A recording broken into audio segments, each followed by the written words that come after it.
Welcome, Appalachian State business students. We're about to dive into the really complex, but also incredibly rewarding world of global marketing.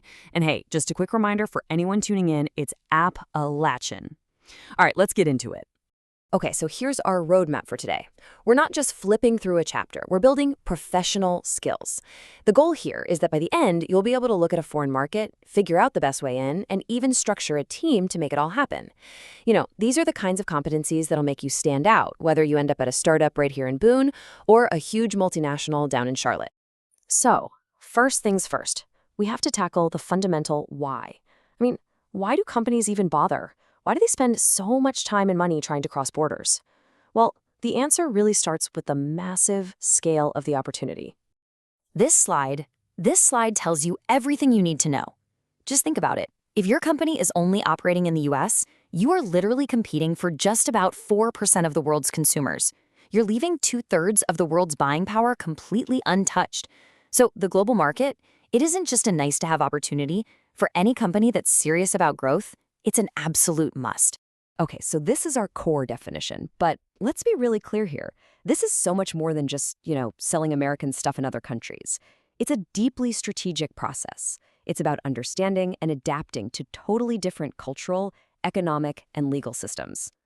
Now, this is where things get really interesting.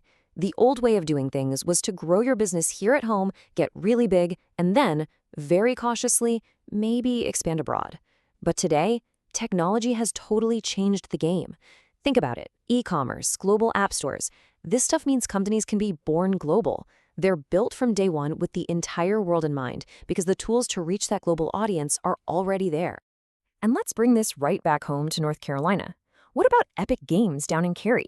Their biggest hit, Fortnite, wasn't rolled out county by county or even country by country. No way. It launched to a worldwide audience with global marketing right from the start. They are the perfect example of this born global thinking. But launching a product to the whole world at once is not easy. Let's take a look at the complex terrain companies like Epic have to deal with to pull that off. So before you can even think about competing, you have to understand the field of play. And when you go international, that field is shaped by all these powerful forces that can be wildly different from what we're used to here. If you become a marketing leader, say, at a place like Lowe's over in Mooresville, you're not just going to glance at this list. No, you will have to dig in and meticulously analyze every single one of these, from cultural trends and economic stats to what your competitors are doing. A mistake in any one of these areas, well, it can completely sink your international plans. What's so fascinating about a chart like this is how it gets used in the real world. Imagine you're an analyst at Bank of America in Charlotte. You're not just looking at a bunch of numbers. You're using this data, GDP per capita, internet users, to make multi-billion-dollar decisions about where the bank should focus its energy and its money for expansion. Now, these are some of the most direct roadblocks you can hit. Tariffs, well, they just make your stuff more expensive. Quotas put a hard cap on how much you can sell. And an embargo, that can shut you down overnight. These are the levers that governments pull to protect their own industries or to make a political point. And this table, it really just lays out the ethical risks in a very stark way. For a company like LabCorp, which is headquartered right over in Burlington and runs clinical trials all over the planet, understanding a country's corruption score isn't just good practice. It is an absolute non-negotiable for staying compliant and managing risk. Okay, so we've looked at the terrain, we've spotted the potential dangers. Now let's look at the alliances and agreements that pretty much create the rules of the road for global trade. And a lot of times they actually make things easier and more predictable. This map gives you a great visual of that whole network of trade alliances. It's really the operating framework for global business. For a company like IKEA over in Research Triangle Park, knowing the nitty-gritty of an agreement in South America, like Mercosur, is absolutely critical for managing their huge operations across the continent. So you get the terrain, you know the rules of the road. Now we get to the big question. How do you actually get into the market? How do you make your move? Let's walk through the options, because trust me, the vehicle you choose makes all the difference. This model is basically your strategic roadmap. See, on the outer ring, with things like limited exporting, you've got lower risk and lower commitment, but you also have way less control. As you start moving toward the center, towards a really global strategy, your investment, your risk, and your potential for control and reward, they all go up big time. The key question for any strategist is, Where on this chart do we want to be? Here it is, the fundamental trade-off, laid out plain and simple. Exporting is pretty safe, right? You're just selling what you already make here. But direct ownership, like building your own factory in another country, that gives you total control, but it also exposes you to the absolute highest level of financial and political risk. Every single step in between is a calculated balance of those two things. All right, let's try this out with some real-world examples. Take a quick second and see if you can match these scenarios to the entry modes we just talked about. You got them?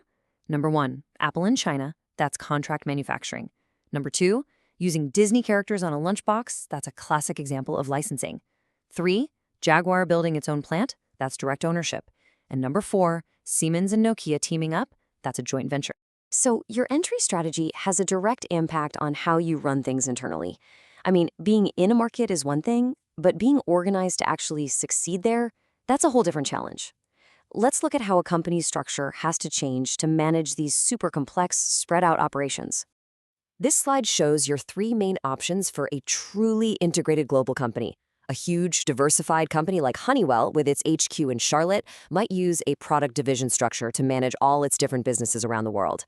But a more focused company like Martin Marietta Materials out of Raleigh might organize by geographic area to run its aggregates business. It all depends on the company.